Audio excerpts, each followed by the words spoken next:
Break के बाद आपका एक बार फिर से स्वागत है। देश प्रदेश में आज से सिंगल यूज प्लास्टिक पर बैन लग रहा है। इसके तहत प्लास्टिक से बनी कई चीजें आज से मिलनी बंद हो जाएंगी। इसमें रोजमर्रा की जिंदगी में इस्तेमाल होने वाली प्लास्टिक की कई चीजें शामिल हैं। केंद्रीय पर्यावरण मंत्रालय ने तमाम सामानों की एक सूची तैयार की है जिस पर रोक लग रही है।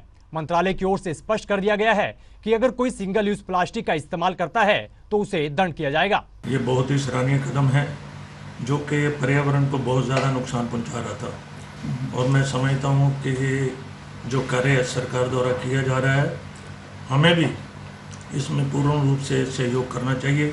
और मैं सभी से यही निवेदन करूंगा कि सिंगल यूज जो प्लास्टिक है इसको तुरंत प्रभाव से इसको बंद कर दिया जाए और इसके जो दूसरी सेकंड ऑप्शन है उसको अडॉप्ट किया जाए। जानवरों के लिए भी बहुत खतरनाक ये घासित होता है, गायें खाती हैं, और गली में भी इतना कचरा, अनलिमिट कचरा पॉलीथीन का होता है। इसकी जगह कागज के लिफाफे में देना चाहिए या अपने घर से बैग, कपड़े का बैग लेके आना चाहिए। एक बार कड़ा कदम उठाओगे तो जरूर बंद होएगा। अच्छा कदम उठाया है सरकार ने, क्योंकि पॉलीथीन से इन्वायरमेंट में बहुत ज़्यादा पोल्यूशन होता था।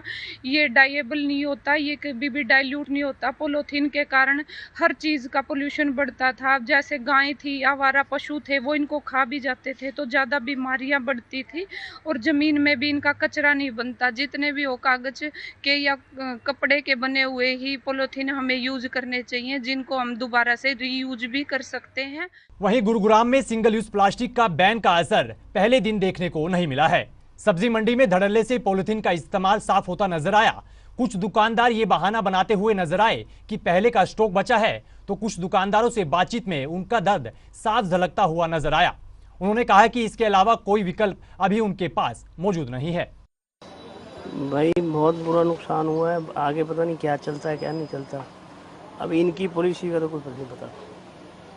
कितना आपका माल पड़ा हुआ था सारा टोटल? लगभग सारा ही दुकान खाली हो गई।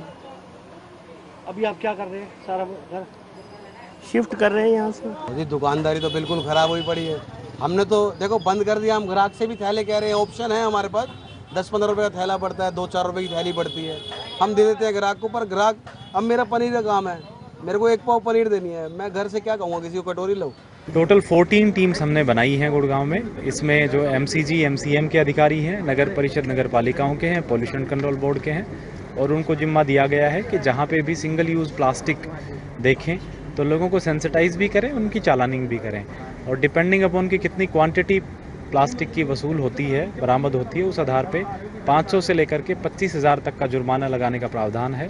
अगर कोई रिपीटेड ऑफेंसेस करता है तो फिर उसमें जो प्रमाइसेस हैं उनको सील करने संबंधी और बाकी और भी कठोर कदम लेने का प्रावधान भी किया। रोहतक में कल हुई बारिश के बाद जलभराव की स्थिति का जायजा लेने के लिए पूर्व सीएम भूपेंद्र सिंह हुड्डा अलग अलग इलाकों में पहुंचे।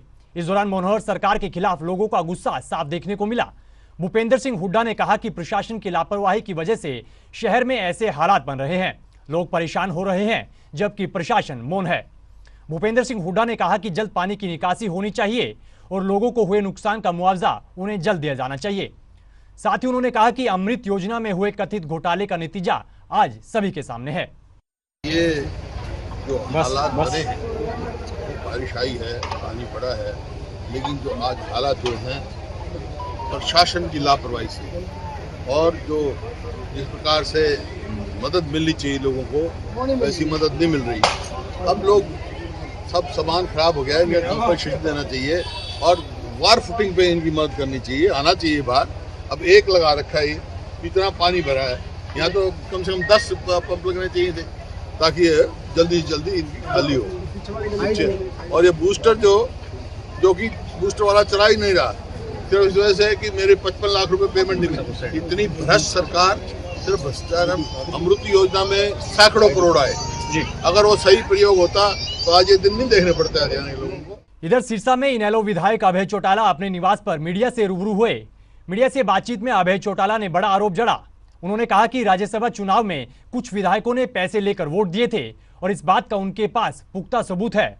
अभय चौटाला ने कहा कि वो तमाम सबूत पीएम मोदी, ईडी और हरियाणा के मुख्यमंत्री मनोहर लाल को सौंपेंगे, साथ ही पत्र लिखेंगे, साथ ही संबंधित विधायकों के खिलाफ कार्रवाई की मांग करेंगे।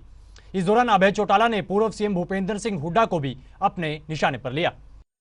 सरकार को जो काम मॉनसून से पहले करना चाहिए प्री मॉनसून से पहले करना चाहिए। पता है हमें कि हर वर्ष इस समय पे हमारे यहाँ बारिश होगी, उससे पहले सीवरेज की, चाहे वो कोई छोटा कस्बा है या कोई बड़ा शहर है, सीवरेज की सफाई करनी चाहिए।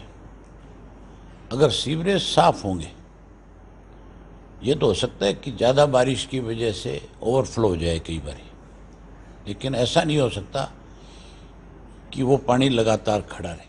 चलिए आगे बढ़ते हैं, बात करते हैं यमुनानगर की। यहाँ पर एंटी नार्को